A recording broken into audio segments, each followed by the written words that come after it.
Hi guys! Merry Christmas!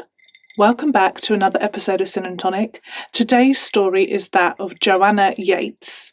This is a true Christmas tragedy. So let's go. Sin and Tonic! Oh, that's good. Christmas tree. Don't know if you can see it in all its glory. Can you see it? Love it. And of course, a Christmas gin cocktail. It is delightful, but it tastes almost like it doesn't have gin in it, so that's dangerous. And I have enough for two. Oh, careful. Merry Christmas. As we speak, Boris Johnson is in a room, or he's not. I think it's someone that I think he's had a baby, so I think he's sent someone else. But they're in discussions about whether we're even going to have a Christmas. Cheery. So I'm going to ignore that fact, and by now we might know whether we're having Christmas or not by the time you watch this. So let's hope that Christmas isn't cancelled. Come on, Boris. Without further ado, I'm going to get on with the case. It will take my mind off of Boris Johnson and all this Christmas malarkey. Today's story is about Joanna Yeates. At the time of our story, she was 25 years old. She was born in 1985 and she lived in or grew up in Hampshire in England. She was described as, sorry if I'm shouting by the way, because the hat is muffling my ears slightly. Joanna was described as a happy-go-lucky woman with a zest for life. She was always like the life and soul of a party, and she was also described as being very kind and caring. Joanna was also a clever cookie. She did well at school, she did well at college, and then she went on to get a degree in landscape architecture. I'm going to check I got that right. I did. She would then go on to get a career and a job in this area, and it was when she got her first job that she met her then to become boyfriend, Greg. So they worked in the same field and their relationship would blossom. Got a crack on with those. Yum. They had planned to move in together, but their choice kind of got sped up because the company that they both worked for decided to move their offices and stuff to Bristol. So they decided that they would keep their jobs and they would follow the company and they would move in together in a flat in Bristol. This was a ground floor flat in a large building. Fuck me. Oh my God. Not gonna lie. My heart literally, I thought that was it. What the fuck? Was that a firework? Oh, what day is it? I know I'm like all dressed up and festive, but it actually isn't Christmas Eve. What is the day? It's the 19th of December. Come on. Sounded like a bomb, didn't it? What was I saying? Let's now move to the 17th of December in 2010. It was a very beautiful white Christmas in Bristol. Just painting the picture for you. England can be absolutely gorgeous. I do love it. We live somewhere like surrounded by countryside and it's just, I always pinch myself. I feel so lucky. But when it snows, another level. It normally snows mainly up north. So if you're up north, you get there's a high chance you're going to get snow in the wintertime, maybe even Christmas. And I'm talking proper snow. Us lot down south, we don't really know what snow is. When you're up north, you know what snow is. It's, sink to your knees or more type situation. And it comes down thick and fast and heavy and you can't see anything. And it's just, and they just get on with it.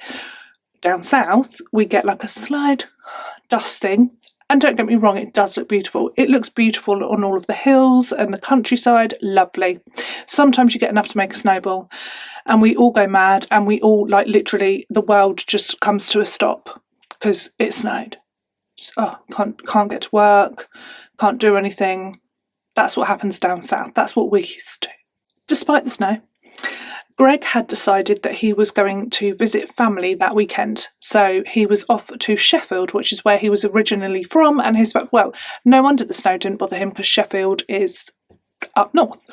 So he was off to Sheffield to see his family before Christmas time. This didn't make Joanna very happy. She sounds like she was quite outgoing and bubbly character, but she was really, really nervous to spend her first weekend alone in the flat. She hadn't done that before. She would tell her work colleagues and some friends that she just really was not comfortable with this, and so on that Friday night they decided to take her out to the pub, have a few drinks, have a bit of a fun evening and try and sort of like relax her, loosen it up a bit, and, you know, hopefully she wouldn't feel so anxious and worried about it. She had a really nice evening and then she would leave the pub. That evening, Greg, who's up in Sheffield or on his way to Sheffield, he texts Joanna and he's like, you know, how are you? Is everything okay? Just checking in with her. And he didn't get a response to that text message. He put that down to the fact that she was out or that, you know, she was busy, and he wouldn't actually receive any reply from Joanna for the entire weekend. Greg would return to Bristol and to their flat on the 19th of December. When he returned, he noticed that the flat was unlocked, and also unusual that Joanna wasn't there. Eventually, Greg would call Joanna to find out like where she is, and when he does, this is when the real panic kind of begins to set in. He rings her mobile phone and he hears it in the apartment, in the flat. So he follows the sound and it takes him to Joanna's coat, which is hanging where it normally would, and her phone is in her coat pocket, which is just bizarre. So where is she and why hasn't she taken her coat and her phone? And in the other coat pocket, he finds her keys and her purse. So wherever she is, she's got no phone, no keys, and no purse. This is weird.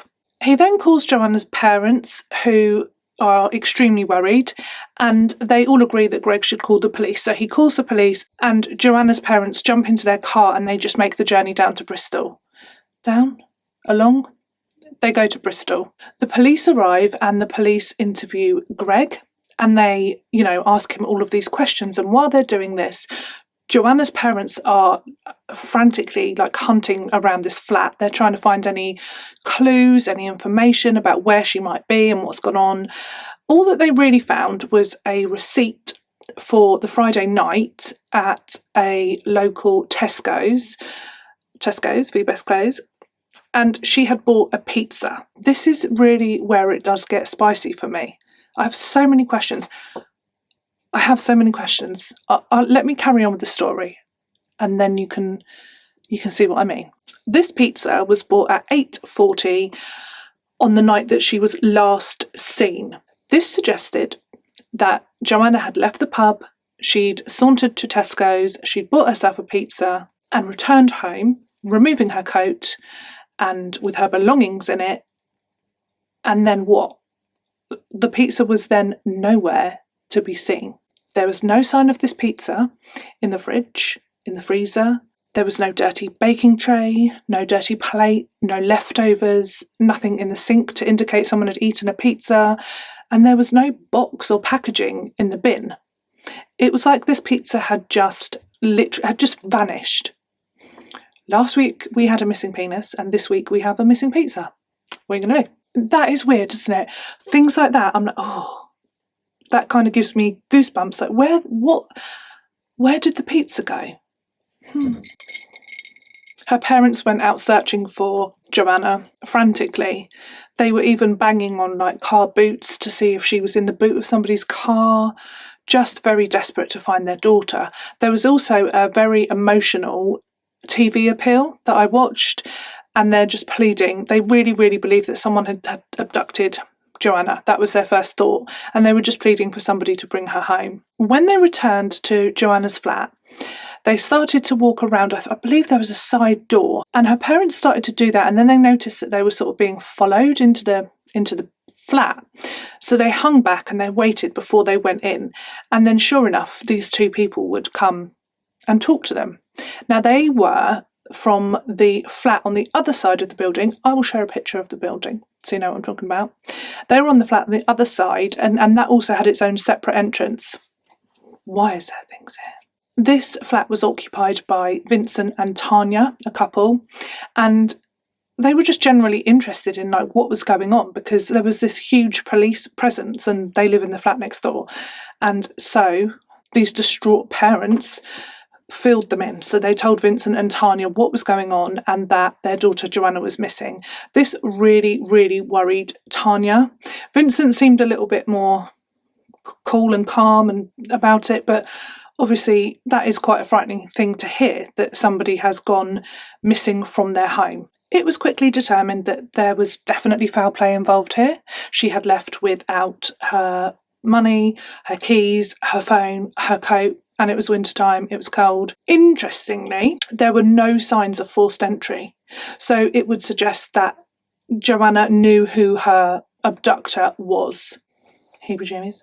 Posters went up, the TV appeals started, and the police were interviewing everybody. And they were asking her close friends and family if she had any enemies and things like that, because it just seemed like she had been taken. CCTV footage was taken from the pub that she started at that evening, the last evening she was seen. And then they had this mammoth task of collecting all of the CCTV, like hours of the stuff from all the shops and the pubs and the restaurants and stuff that would have lined her suspected walk home. And they looked through all of this and they kind of like could piece together most of her journey on the way home. She left the pub and she went to a Waitrose, and the CCTV footage in Waitrose shows that she went into the shop, walked about, and she left and she didn't buy anything.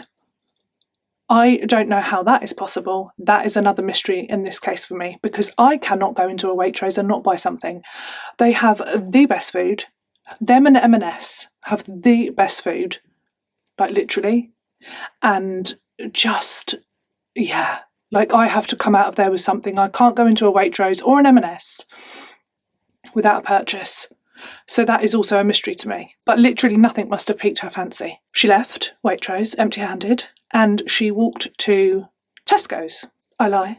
On her way to Tesco, she stopped at a corner shop type affair, like an offie, and she got herself 2 bottles of cider. And then she went into the Tesco's, and this is where she bought this pizza that is never to be seen again. She then leaves in the direction of her flat. After that, they can't really follow her on the CCTV because it becomes residential. They've been following her movements on shops and restaurants and things like that who have CCTV. But they know that she got home. Her coat that she was wearing in all of the CCTV, that was there hanging up with her phone, with her keys, with her purse. The receipt for the pizza was in the property, so they knew that she'd bought it. And also the 2 bottles of cider, so they were there as well. So she definitely got home. One of the ciders had some missing. It had been, some of it being drunk, Sophie. The investigation at this point then led on to more interviews.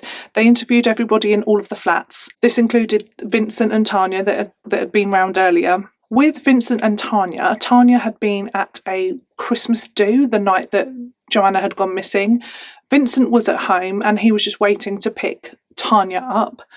And he said that he didn't hear anything untoward, and they were in the flat next to them. He didn't hear anything, he didn't see anything, and he said that he didn't know Joanna at all. Sadly, 8 days after Joanna was reported missing, on Christmas Day, her body was discovered. A couple had gone out that day for a Christmas Day walk with their dog along Lockwood Lane. And as they were walking along there with all of these, it had been really snowing, and there were all these piles and mounds of snow.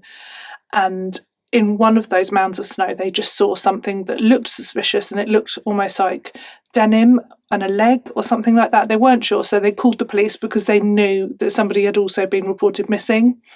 The police would come to the crime scene and determined that it was the body of Joanna. Or they thought so. There was nobody else missing at the time. She was found just 3 miles away from her flat. And just so tragically, Joanna's parents had to go and identify Joanna's body on Christmas Day. Obviously, they were absolutely devastated. I cannot even imagine But they also said there was a sense of relief that they had found her and that they could put her to rest, because it was torture just not knowing what had happened and where she was. So they had a sense of relief along with their grief. I didn't mean to rhyme that, honestly. I had a few cases that I was going to cover for Christmas. I hadn't decided which one I was going to do. And this part of the story was the reason that I did choose this story, because as tragic as it is, and you know what I'm all about, like light in the darkness, blah de blah. I hope they all look down and think, it's okay, Sophie, good. We like it, we get you. But I did just think, you know, all of this stuff that's going on with like the lockdowns and Boris Johnson and stuff, it made me just get this overwhelming feeling of how grateful and lucky I am. So even if, and I won't be happy, Boris Johnson, but even if we are in a full-on lockdown and we can't see anyone, even if that, I am grateful for so many things. I am so grateful, I'm so thankful, and I'm truly blessed. And this story made me really think that, because I don't think Christmas Day really means anything to these parents anymore. You know, how can it? I'm sure they do try and find some happiness and joy for Joanna's sake. She would have wanted them to still have nice Christmases. But you're never going to forget that, are you? You're never going to forget it. Yeah, it just made me feel really... It put it into perspective. That's what it did. I couldn't think of the words, but that's what it did. Things can always be a hell of a lot worse. In Joanna's autopsy, the cause of death was strangulation. This case is kind of... I don't know. I do have some questions. I mean, the pizza situation is going to haunt my dreams. Like, where the hell did that pizza go? Because I don't really believe what they say happened to it anyway. But with Joanna, there was no deep sort of dark bruising like you would expect from a strangulation. And the pathologist determined that this implied that whoever had killed Joanna had just slowly... It's horrible to think it, but they had really slowly killed Joanna, just slowly increasing the pressure around her neck. How grim. She had signs of an altercation occurring. She had other injuries to her body, including a broken nose. So it's like she had fought back and tried to stop this from happening. There were no signs of sexual assault, even though the sort of strangulation would imply that. So maybe there was a sexual motive behind the murder, but she hadn't been sexually assaulted. And her body was found fully clothed, apart from one sock. That's bizarre. Again. And guess what? Where's the sock? No. So missing penis, pizza, sock. It's all going on. No shoes as well. Shoes were at her flat. Also, interestingly, there was no pizza in her stomach. So her stomach contents, no pizza. Just in case you were wondering, did she eat the pizza and then go and put the packaging outside in a bin out there? No, she had not eaten the pizza. What is it with this pizza? By the way, I also had pizza for dinner. It was absolutely divine. Paul makes a banging pizza. He does all homemade, makes all the dough and everything. It was so good. I'm so full. I'll share a picture with you actually on my Instagram. If you're on there, if you follow me there, I'll share a picture of my pizza because it was so beautiful. The pathologist would also say that he believed that she had been killed on the night that she disappeared. So on the 17th of December. That was likely.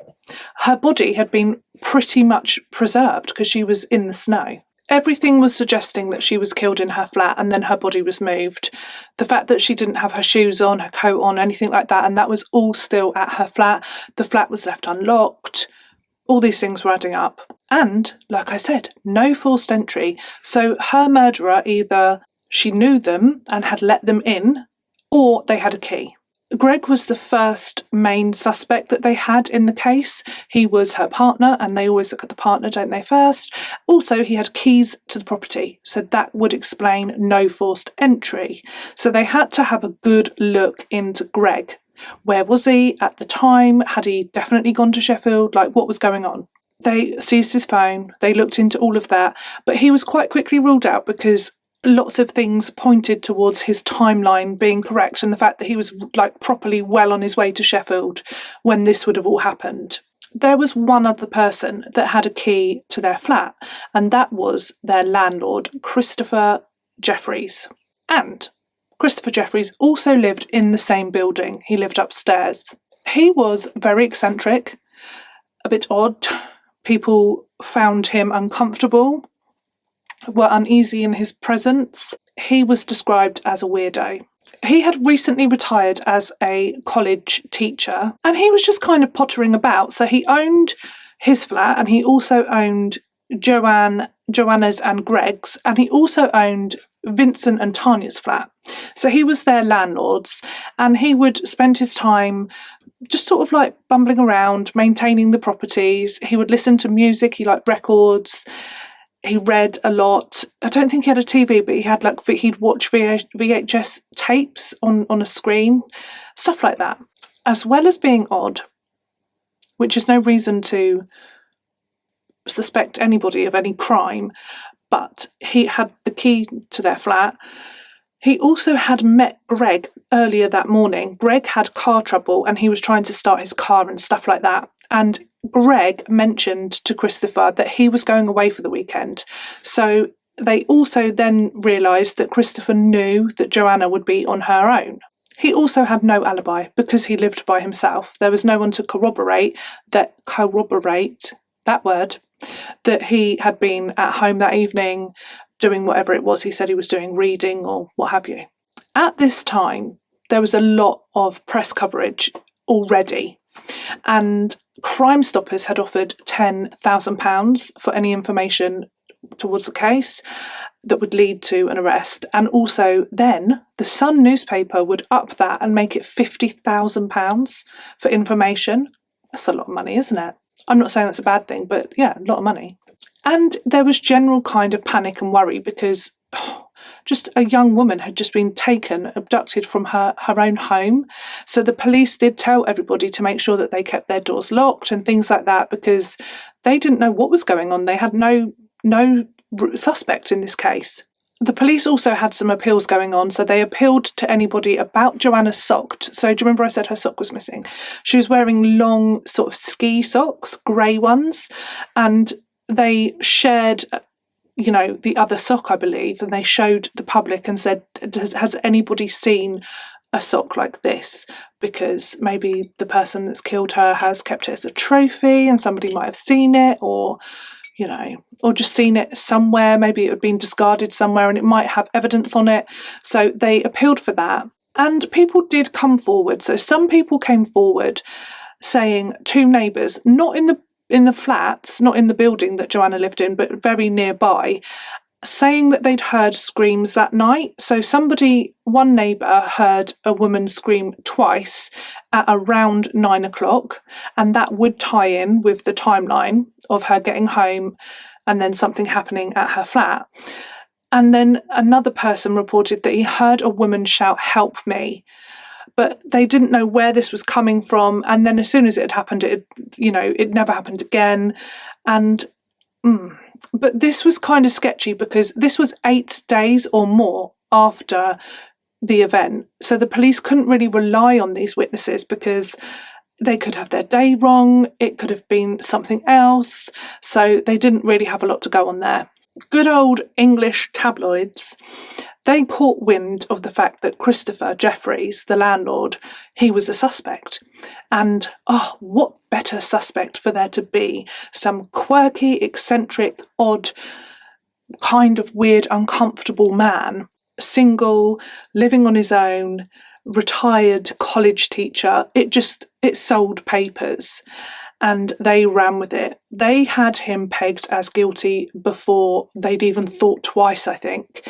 He was hounded in the press, really, really hounded. They would follow him. There was always somebody outside of the flat. They'd follow him to his car. They'd shouting questions at him. They really went to town. He was held for 96 hours. The police did arrest him. They felt that with such a weak alibi and his strange behaviour, the fact that he had a key and he knew that Tanya was alone that weekend, that was enough. And they arrested him. And then you can only keep somebody, I forget what his called, for 24 hours before you charge them. So they had him for 24 hours and then they appealed because they felt like they were close to getting some evidence. So they appealed to keep him longer. So that's why they ended up having him in custody for a lot longer. The police were absolutely desperate to find evidence against Christopher. So they were searching everywhere. They searched his car, his property, the lot. And they found absolutely nothing. They found nothing in his car, nothing in his property, nothing at all. Cleverclogg's policemen, they kind of thought that basically whoever had done this, and they thought Christopher, had done this before because it was slick. There was no evidence left behind. And yeah, so it had been carried out well. It was not sloppy. And they really thought that the person had done this before. So they tried to find local cases that were similar to try and see if they could get any evidence against Christopher that way. Could they find something in these other cases that would tie him to them? And then they could say, well, he did this. It's likely he also did this. So they wanted to catch him in that way. They had 3 other cases that they were looking at that were very similar age, leaving parties and being alone, and similar method of murder. And again, they came up with nothing. They couldn't link Christopher to any of those cases. As it got to this 96 hours, they had nothing. And they knew that they would have to let him go. So this pisses me off because they basically really tried. They'd had him for a long time now.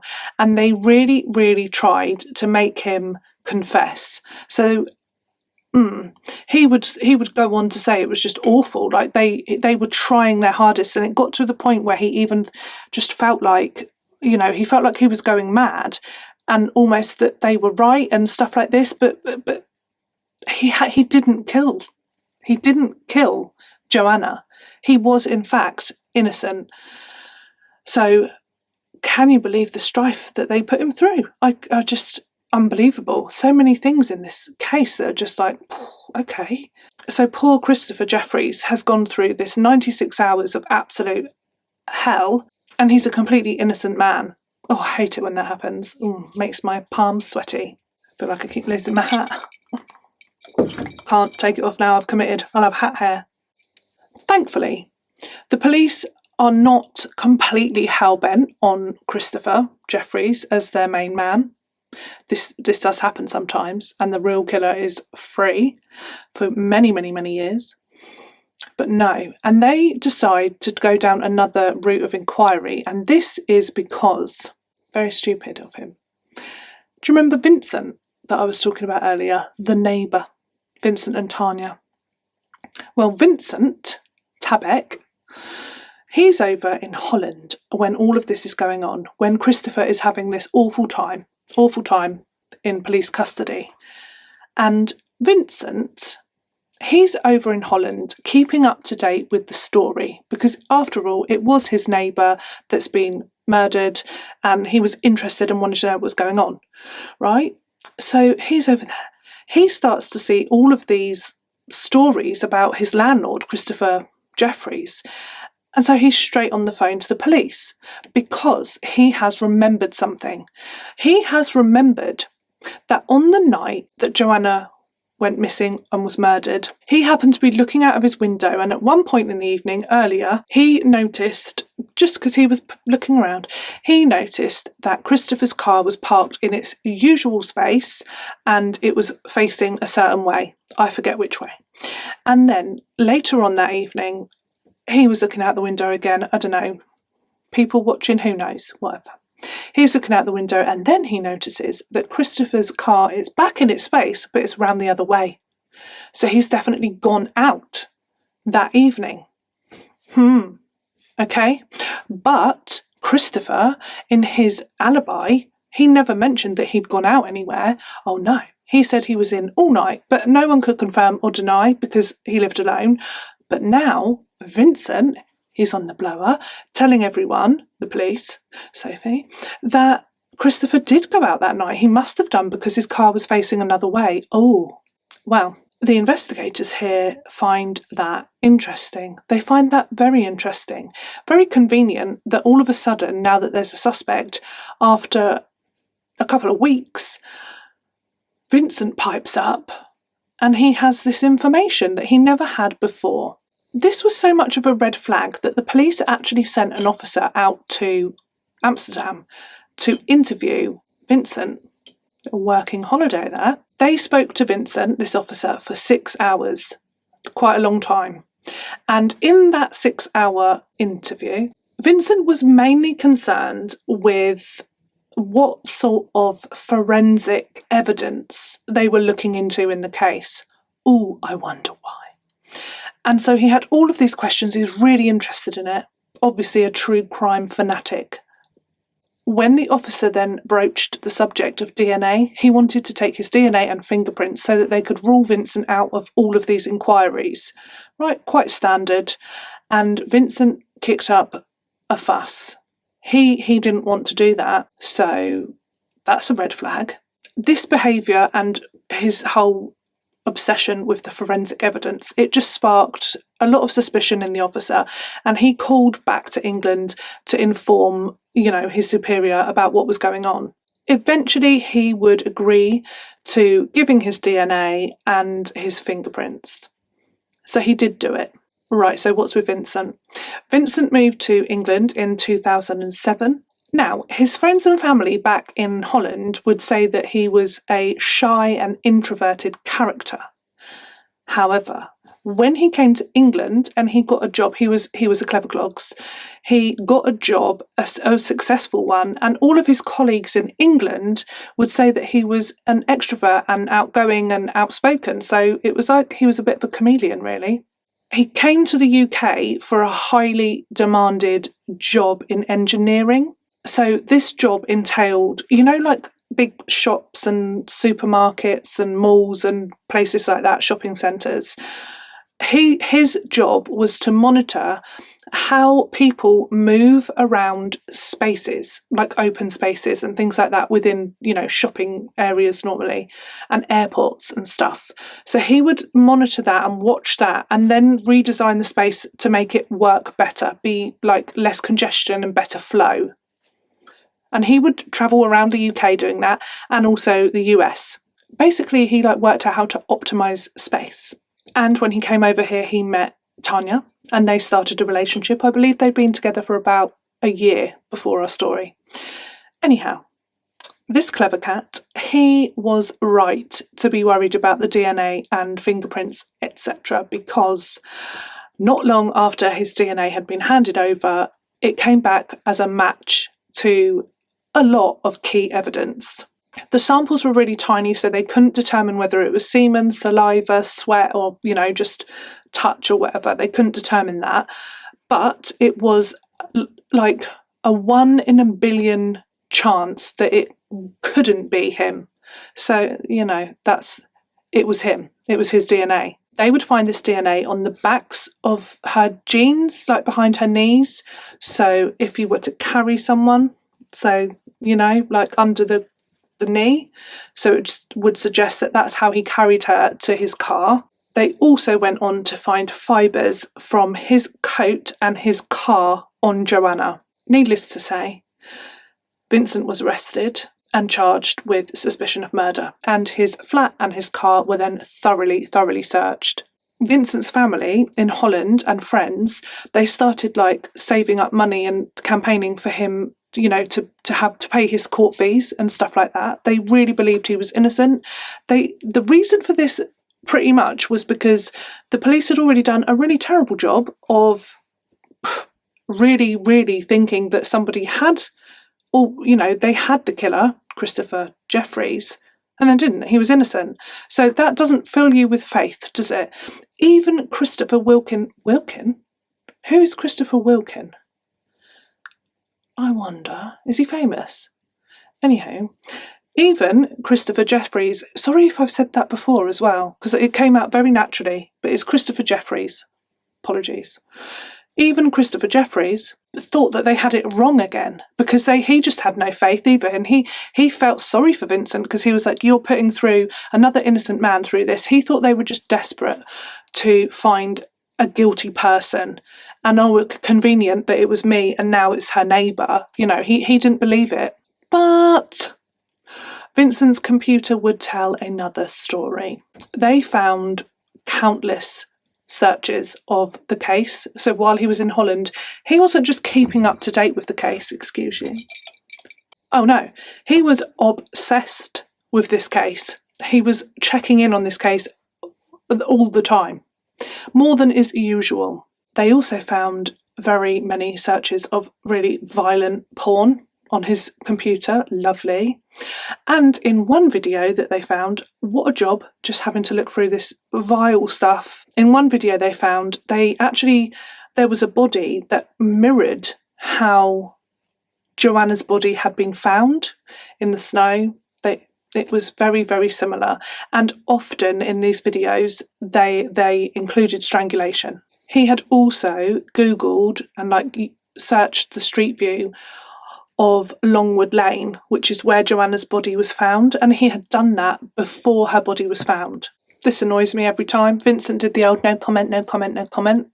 Bullshit. They still have to give a written statement, like with their events, their what they think happened. So they still have to do that. They have to sit with their lawyer and write that. And he did. And in that, he actually then gave an alibi. So you had no alibi, twat. Had no alibi before when you were questioned, but now there's an alibi. Remembered that. Oh, yeah. He'd forgotten about seeing Christopher's car move. Damn it. Oh, yeah, I did have an alibi. Idiot. He said, I went to the supermarket at 10:30. All right. And I've got a receipt and other things to prove it. All right. He said that he had actually texted Tanya, his girlfriend, while he was at the supermarket. The police did check the CCTV footage because he'd said where he was and he was there at 10:30 and blah, blah, blah. And he was there. He was there at 10:30. Now, he thinks he's a real clever boy because, remember, he's got this fancy, clever job. And he would know from this job where, most people know, to be fair, where CCTV cameras are going to be in shops. We are not stupid. There's definitely going to be some as you go in and go out. So, in his wisdom, he goes into the supermarket, walks in, doesn't do it, turns around, walks out. Oh. Make sure he's really seeing. Walk in, walk out, walk in again. Okay, so definitely been seen on that CCTV. Yes. Goes around the shop, he gets some bits, buys those bits, and then, as he's about to leave the supermarket, I have points about this. He stops at the entrance and exit to text Tanya. So she does get a text, and he says, I'm at the supermarket. First of all, why does she give a hell? She's at a party, sod off. Great. I would have got that and been like, good one. Secondly, who, to be fair, I was going to say who does that, who stops in the entrance or the exit to text someone, but to be honest, the amount of times that I've gone into a supermarket and then some idiot just stops, either to chat with Joan over there or someone, oh, you're right. And you're just like, and they stop dead. And you can't go round, I want to push them over, but maybe I have anger issues. It just annoys me. Who does that? Why would you walk into a supermarket or anywhere? Why would you walk in and you've just literally stepped in and then just stop?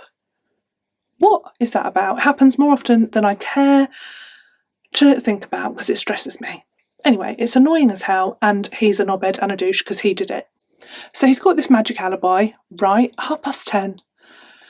He could have. It's not like he had an alibi for the time of all of this going down because it was much earlier. They already ascertained that it was probably very soon after she got home, which was at about 9:00. So from 9:00 to 10:30 is an hour and a half. He's not driving around for miles. He's literally sort of driven from home to their local supermarket. Good one. So it's stupid. Anyway, despite his new alibi, the police then find Joanna's blood in the boot of his car. How did that happen then? Clever clocks. Vincent never said what happened that night, But investigators believe that Joanna returned home with her pizza and her cider and the things that she bought, and she walked in, she took her shoes off, she took her coat off, put the things on the side, and then before she had a chance to lock the door, Vincent had entered. Then a struggle would take place in which Joanna broke her nose, and she had some other injuries around her head and torso and neck area. So there was a struggle before he then finally pinned her down and then strangled Joanna to death. Because of the violent porn that they found on his computer, it's probable that there was a sexual motive behind this attack, but he didn't then sexually assault Joanna. We don't know why. Vincent then carried Joanna's body out to the boot of his car. Quite brazen. Someone could have seen that, but that's what he did. And he then went back into Joanna's flat to look around and make sure nothing was out of place. After much discussion, eventually, down the line, Vincent would say that he did go back to the flat and that he took the pizza. So he took the oven pizza. And he also said that this is why I don't understand what did happen to the pizza. Because although he said that, he then contradicts himself and says that he did eat pizza that night, but it was not the pizza that Joanna bought. And they would have found that pizza in his property when they searched it, surely, no, maybe not. He might have eaten it later on and put it in the bin. But he said that he went back into the property, he took the pizza, and then he put that in the bin, along with one of her socks. All very bizarre. All very bizarre. Why? Why the one sock? I don't get that. And I don't get the pizza. Why not leave it there? He's left her coat with her phone and he's not tried to make it look like she's buggered off anywhere. It's very clear that she hasn't. So why not just leave the pizza? Did he just get peckish and go back and get it and eat it? He says he didn't eat it. He says he ate pizza, but it wasn't that pizza. He says he put the pizza in the bin out the front. But why? See, I have so many questions about that. Why take one sock off? What happened there? And why? And why? And okay. Questions, no answers. They then think he drove to the supermarket with Joanna in the boot of his car and went in and did the whole in, out, in, shake it all about, go around the supermarket, come out, text at the door like a knob, and then he did all that with her in the boot of his car. It makes sense because, he hasn't, that's even more, fits in even more with the timing, doesn't it? Probably might have been a bit of a squeeze for him to murder her and then go and dump her body and then go to the supermarket. But so yeah, they think that she was in the boot of his car. And that then he went to Longwood Lane to dispose of Joanna's body, and then he went to pick Tanya up from her party, and then he was just being normal Vincent boyfriend. How do they do that? It blows my mind. 2 days after he was arrested, he was charged with Joanna's murder. While awaiting his trial, he was moved prison for fear of his safety, and also he was also placed on suicide watch. He maintained his innocence. He said that he was framed and he was set up, but after a few weeks, he then went to go and see the prison chaplain. So that's the prison religious person, you know what I mean? And then he confessed. He confessed to the prison chaplain that he had killed Joanna. In court, he pled guilty to a lesser charge of manslaughter. And interestingly, in his internet searches that he'd made, that they looked into, he'd searched how to get a lesser sentence and, what was the difference between manslaughter and murder. And why would you be Googling that unless you have committed a crime? I mean, actually, to be fair, I might Google something like that, but yeah. In this case, the dude, he murdered someone.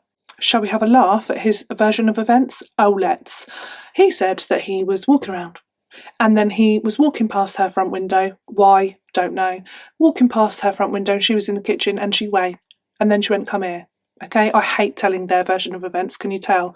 It's just like, shut up. They started chatting in the kitchen because they didn't know each other. So that was true. They didn't know each other. So they started chatting, getting to know each other for about 10 minutes. And then after that, he just got this vibe that she was being really flirty with him. So he went in to kiss her.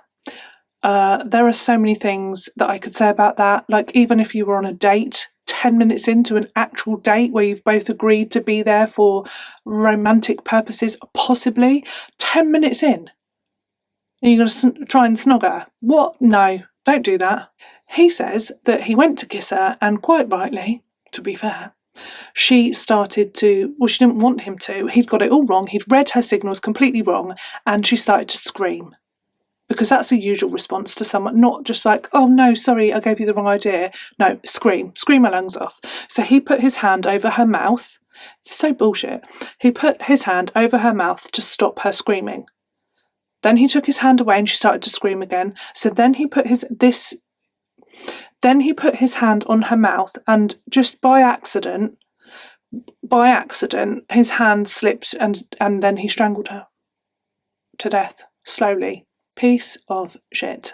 After 2 days of deliberation, that's quite a long time, 2 whole days, the jury decided that they didn't buy the lesser manslaughter sentence and the accidental strangulation story. Well done. And they found him guilty of murder, and he was sentenced to life in prison with a minimum of 25 years.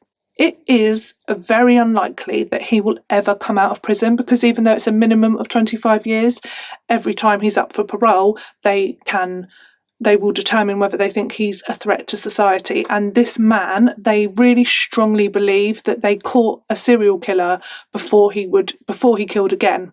So it's really unlikely that he will see the light of day. He just poses such a threat to society.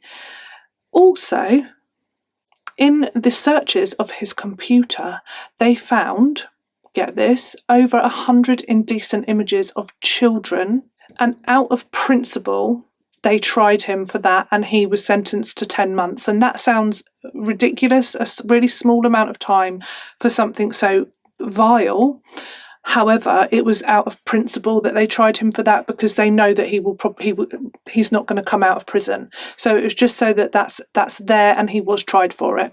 After all of this has been said and done, I mean, I just feel horrifically sad for Joanna's boyfriend, Joanna's parents, her family. Like, it's just so tragic, so tragic, as it always is. I also feel incredibly sad for Christopher Jeffries, because that was an awful time. I know he was held for 96 hours. It's not, oh God, he wasn't in jail for years and years and years for a crime he didn't commit. Thank God that happens too. But he was slandered to the high heavens for a long time after he was released from prison. And that's just awful. And he was hounded, and his life was made miserable. They ripped him apart, literally ripped him apart, every part of his character. I was very pleased, and it made me smile, to read that he got a very substantial payout from nearly every freaking newspaper in England, in the whole of the country. It's like everyone had written so many papers had written so many slanderous, horrible untruths as well about Christopher, and just, really awful. They all had to pay him. They all paid him. So I hope he's having a jolly good time with all that money. Hope it was lots. What's it called when that happens? Defamation of character. That's it. And things like that terrify me. He said it was something, I didn't write the quote down stupidly, but I remember for sure that he said, quote, I was plucked from, basically a very ordinary life and then thrown into this. And that is frightening, isn't it? Imagine that. Just living your life and then a boom. Also, what is freaking scary and horrible is the fact that Joanna was really scared and unhappy about being on her own in her flat that weekend. Everyone gets little fears like that. And what's terrifying is that her worst case scenario literally freaking happened. It's just, that is terrifying. It gives me the chills. It is cases like this that give you that fear. They do. They give you that fear, because every now and then, and it's not a lot, but every now and then it happens. In 2013, also, I nearly forgot to say, but Christopher Jeffries was given an official apology from the police. That is the least they could do. We should all feel safe in our own homes. All I can take from this story is that the second you get in, lock the door. But yeah, like I say, we should all feel safe in our own homes, and it's horrible that these things do happen. Anyhow, that is all I have for our Christmas episode. Thank you so much for joining me. I hope you can join me next week for another true crime story and a Christmas tree jar of gin. Woohoo, love this. I'm going to use this all the rest of December. Imagine having a cup of tea in it. Tea in a straw. I want to take this moment to wish you all a very merry, wonderful, happy and beautiful Christmas, whatever shape or form it comes. Hopefully with your friends, your family, your loved ones, hopefully healthy and happy. Next week's episode is New Year's frickin' Eve, baby. I shall be wearing black and I will be joining you to bring me some joy because it just depresses me. I hate New Year's Eve. Oh God, it's going to be even worse if we're in like frickin' lockdown. Oh, actually, no, maybe it won't. Who knows? We'll see. Probably still will. Anyway, I wish I could give you all like real life squidges and love because I'm just feeling it today. I just want to like hug you all, kiss you all. Stupid Rona. Not that I could anyway because you're all and I'm. But you know what I mean. Anyway, virtual love from me this Christmas. Have a wonderful, wonderful time. I hope you will enjoy it as much as I do. I do love Christmas. I know some people really don't. For those of you that don't, I feel you because, excuse me, because I hate New Year's Eve and everyone thinks I'm a weirdo too, but I know there are people that don't like Christmas. So if that's you, just sit with a cup of tea and wait for it to pass. Watch some Sin and Tonic videos. Eh? Right. I love you. Have a lovely, wonderful Christmas. Have a jolly, holly Christmas. Okay. Bye.